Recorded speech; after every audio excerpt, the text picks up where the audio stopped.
Welcome to the Library Show. I'm Katie. I'm your local library director here at Shelby Township Library. I'm so pleased today to be able to introduce you to one of our newest staff members, Jennifer Sunderhaus. Jennifer is our new children's librarian at the library, and I'm sure she'll end up being a very familiar face to those of you that watch the show and come into the library. So welcome to the Library Show, Jennifer. Oh, thank you, Katie. So one of my favorite things to ask new librarians is what made them decide to become a librarian, and when did they know they wanted to be a librarian? I knew I wanted to be a librarian when I was in second grade. I used to alphabetize all my books and check them out to my toys and put them back nice and neat. And I remembered that I wanted to be a librarian just after college and decided to go to library school and make that happen. When you were that second grader that was organizing all of your books, does anything stand out as a favorite to you, a childhood favorite?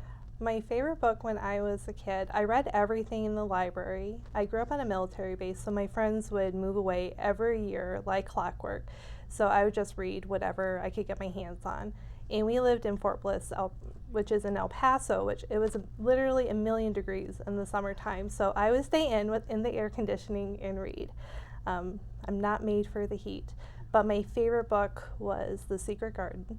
And I actually bought that at the book fair, and I was failing math at the time in 4th grade, and to punish me, my mom would take my books away until I finished my homework.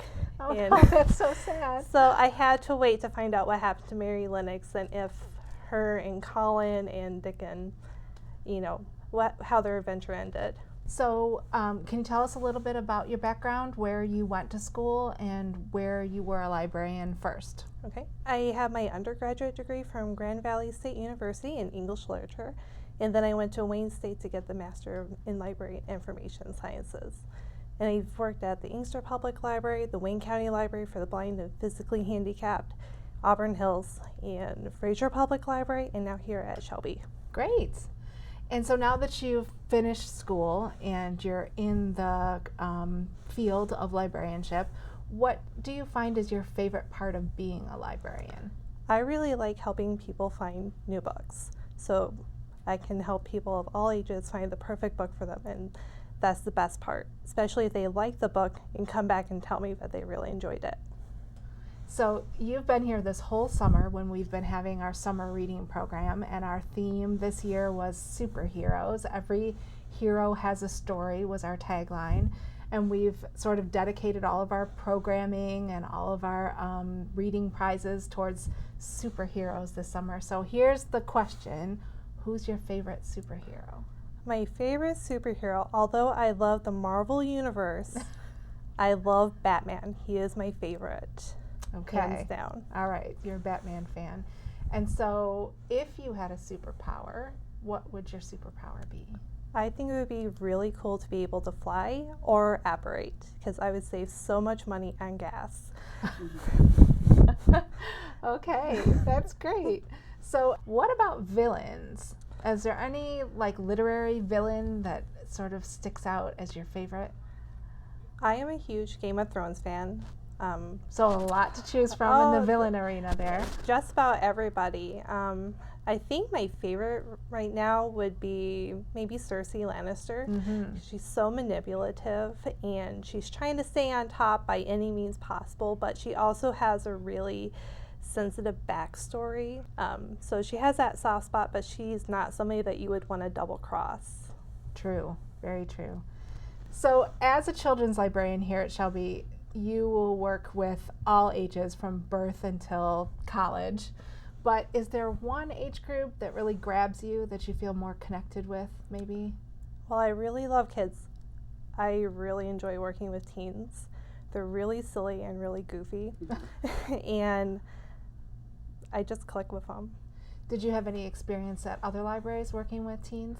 I used to be the teen services librarian at Auburn Hills, and I used to run anywhere from 5 to 8 programs a month with the teens.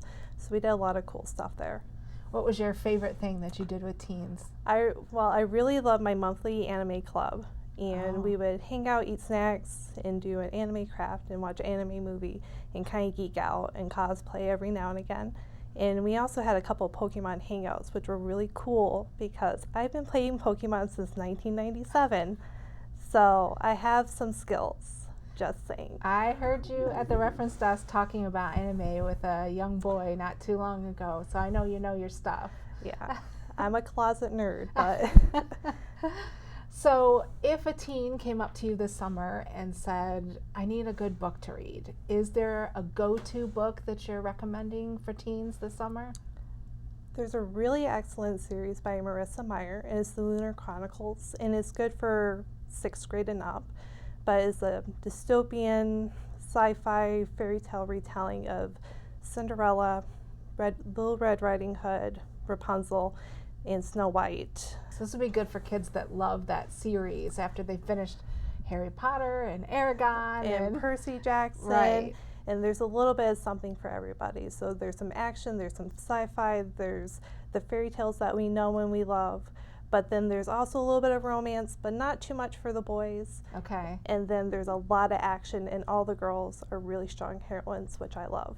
Oh, that's great. Yeah. So speaking of something for everyone, what is the something for you right now? What's on your bedside table that you're reading? Right now I'm reading The Silkworm by Robert Galbraith, who we now know as J.K. Rowling, and is a detective story.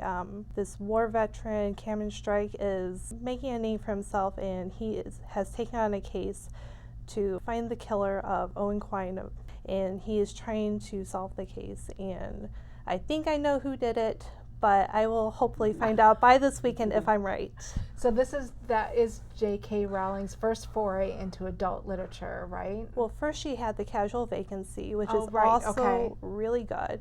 And then she had her pen name Robert Galbraith, which she released The Cuckoo's Calling, which is really good. Slow to start, but excellent by the end.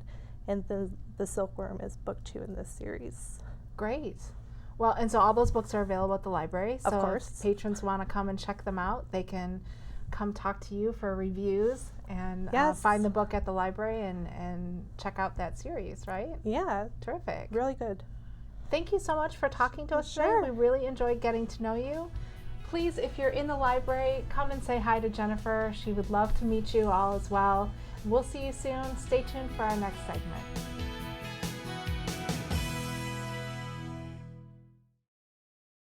I'm a teacher. Let me tell you what I make. I make learning a privilege, not a chore, and frustration a tool, not an obstacle. I make working hard seem easy and giving up impossible. I make an old subject feel like a fresh thought and unconventional methods common. I'm a teacher. I make more.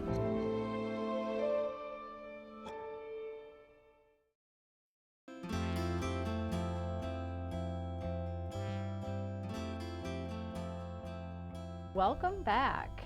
If you've been in the library this summer, you've noticed that our summer reading theme for both kids and adults is all about heroes. For the kids, it's been Heroes Unmasked. For adults, it's been about ordinary heroes.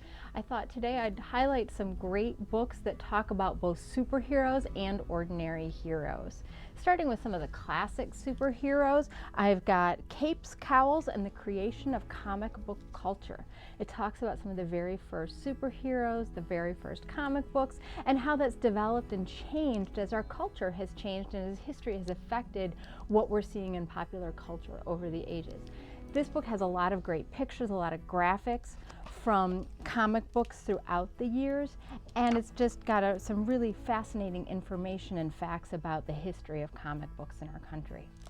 If you want a more in-depth look at a particular comic book hero or heroine, I have two that I highly recommend. One is called Superman, the high-flying history of America's most enduring hero. That's by Larry Tye. And he looks at this book.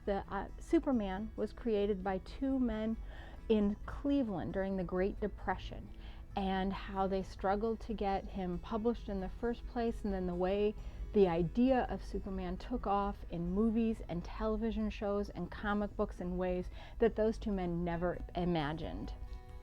And then we also have Wonder Woman, The Secret History by Jill Lepore. The creator of Wonder Woman was a man who went to Harvard in 1911 through 1915, and there he met many radical feminists of the time, women advocating for women's rights, both in the United States and in England. And that changed his thinking about women and the strength of women, and from that history he created Wonder Woman and was able to publish that, who's been a superheroine who's taken off and been recurrent throughout our history. Superheroes always make us think about superpowers. A scientist named James Kakalios has taken various superpowers and looked at the science. How strong would Superman have to be and able to actually leap a tall building in a single bound? How many cheeseburgers would the Flash have to eat in order to have the energy necessary to run at supersonic speeds? Storm from the X-Men is able to command the weather. Could someone actually do that? How would you do that? How would you change the weather and build storms and create disasters or solve them with your superpowers? This book looks at all the different science behind those impossibilities, but talks about what would have to happen for them to be possible. It's a fun read and an interesting way to think of physics in a new way. If you're interested more in the spiritual side of things instead of scientific, then I would recommend this book by DEEPAK Chopra, The 7 Spiritual Laws of Superheroes. DEEPAK Chopra is helping the reader explore the boundaries of energy and awareness to better understand our own potential inner superheroes. We find heroes not just in our superhero comic books and movies, but heroes have been in our tales and our stories throughout the history of humankind, going back to heroes like Samson or Noah or Odysseus from the Odyssey and the Iliad. Author Joseph Campbell wrote several books about the hero as a person in our stories and what it means for our society and our history. His most famous book is called The Hero with a Thousand Faces, and in that he explores the idea of the archetypical hero. This is a fascinating look, and once you read this, and then every story that you read that has a hero, you see elements of Joseph Campbell's work in that book. It's really interesting for that. Author Brad Meltzer is best known for his suspense thriller novels. They're often political in nature and very exciting. But he took some time several years ago and wrote books for his children. He wrote first Heroes for My Son, which he then followed by Heroes for My Daughter. And each one of them highlights different people from our history, from our societies, people like Rosa Parks and Albert Einstein, and how they can be role models and heroes for our children to look up to. This is a great book to read on your own, just to familiarize yourself with some of these people and their own personal struggles and work, or to share with a kid who's in your family or in your life and talk about some of these important role models and why they are our heroes. I am focusing on a lot of nonfiction works today because there are so many fabulous heroes who would probably consider themselves to be ordinary people in extraordinary times. A couple more about People as American Heroes, which looks at the people who shaped our country, going back to the first Puritans as they came here and started to create the new world that they envisioned, leading up into the American Revolution. The leaders who took the early American colonies and built them and created their strength so that they were able to separate from England and form their own country. Another type of hero that we might not think of, but is real and in this nonfiction book, are dogs. This book is Top Dog, which is the story of Luca, who is a dog who served the Marines and has been deployed in Iraq and helped to find lethal weapons so that no one is injured, and the lethal weapons can be made safe so that they don't injure anybody or hurt anybody. There are many dogs that do this, but this is the story of one particular dog, and it's very heartwarming, but also gives you a sense of how dedicated and loyal these hardworking dogs are. But I didn't want to dwell just on nonfiction today, so let me bring up a few fiction books that do focus on heroes. Obviously, there's a lot in our culture that it's obvious that a book is going to have a protagonist, and if it's a thriller, it's someone who's going to come to the rescue and save the day. But I wanted to focus on some that maybe are just a little bit different or a little intriguing in the idea of heroes. One is by the Peruvian author Mario Vargas Llosa. He is a Nobel Prize-winning author. And in this particular book called The Discreet Hero, it's the story of two men who are both honorable men in a dishonorable society, and they are finding a way to quietly but persistently put forth their values and their attitudes and change their destiny in a society that seems set in stone. It's a very interesting novel, it's intricate, and a fascinating story. Another one that talks about heroes is Ordinary Heroes by Scott Turow. Scott Turow is most known for his legal thrillers, things like Presumed Innocent and other courtroom dramas. This one is a different take. It's set during World War II, and it's talking about, like I said, men who are heroes but don't think of themselves as heroes, think of themselves only as ordinary people doing a job that's required in a time and a place that asks it of them. It's a lesser known work by him, but very good. If you do want something a little more action-oriented, then this novel called The Heroes by Joe Abercrombie might be for you. It's science fiction fantasy. It's a very sweeping fantasy novel, and it's about 3 days on a battlefield in an epic battle. It highlights 3 men, one who seems to be very moral on the straight and narrow, another who feels that nothing matters but power and how he gets it. It's not important about his morality, and then a third who's somewhere in the middle, and it talks about their struggles both on and off this battlefield and how heroes aren't always who you think they're going to be. It's a great fantasy novel for that. And the last ordinary hero I wanted to talk about was Bilbo Baggins. We do have this book in both audiobook and also in paper. I'm just showing you the audiobook today.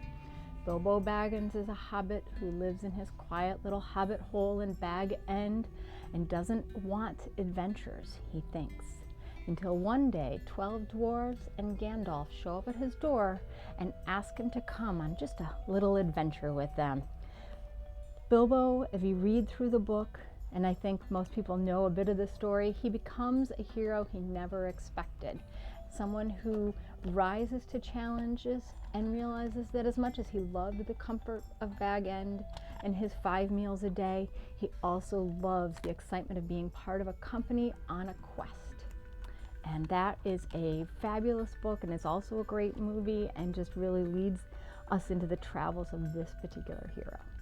Thanks so much for tuning into this segment of the library show. If you want to check out any of these books, stop by the library at the information desk and we can help you find them. If you're interested in even more books about either superheroes or ordinary heroes, we can also help you find a variety of those that you might enjoy.